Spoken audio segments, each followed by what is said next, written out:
উনি যে নিজেকে সিংহ মনে করে সিনেমার আর্টিস্টে, আমরাও পুষ্পা, ঝুঁকে গেলে আমরা ঝুঁকবো সাধারণ মানুষের কাছে, আমরা ঝুঁকবো গণদেবতার কাছে। কোনো দিল্লির পুলিশ বা বিজেপির দালালের কাছে আমরা মাথা নত করবো না। জাহাঙ্গীর খান কি ভয় পেল? জাহাঙ্গীর খান ছোটবেলা থেকেই লড়াই করে উঠে এসছে। আমি সিঁড়িতে উঠিনি, লিফটে উঠিনি। আমি পঞ্চায়েত প্রধান 5 বছর ছিলাম, পঞ্চায়েত সমিতির সভাপতি 5 বছর ছিলাম।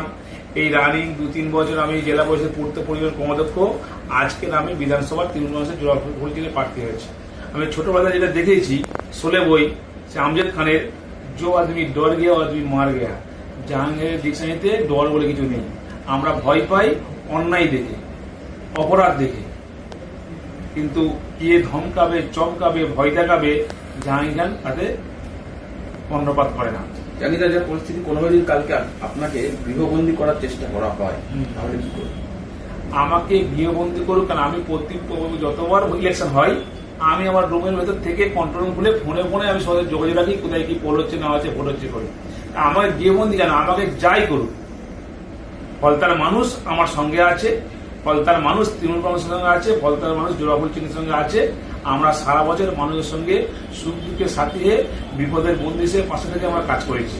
তাই ফলতার গণদেবতা, ফলতার সাধারণ মানুষ যখন আমার সঙ্গে আছে, সেখানে ইলেকশন কমিশনার বা দিল্লির পুলিশ বা বিজেপির দালালরা কি করবে সেটা আমার যায় আসে না। তাতে আমি ভয় পাই না, আমি কর্ণপাত করি না। আমি সাধারণ মানুষের সঙ্গে ছিলাম, আছি, থাকবো, আর মানুষ আমার সঙ্গে ছিল, আছে, থাকবে। আগামীকাল ভোট, দীর্ঘ প্রচারের পর মাঝকে আজকাল পুলিং পিরিয়ড, তো কোনো চাপ অনুভব করছেন? আমি ফ্রি মাইন্ড, আপনারা দেখতে পাচ্ছেন তো, আপনারা আজকে এসেছেন, দেখতে পাচ্ছেন তো, কোনো চাপ নেই। আমরা অভ্যস্ত। আমরা বাংলার মানুষ, আর 200 বছর লড়াই করে বাংলার বিপ্লবীরা ব্রিটিশদেরকে আমরা তাড়িয়েছি, বিতাড়িত করেছি।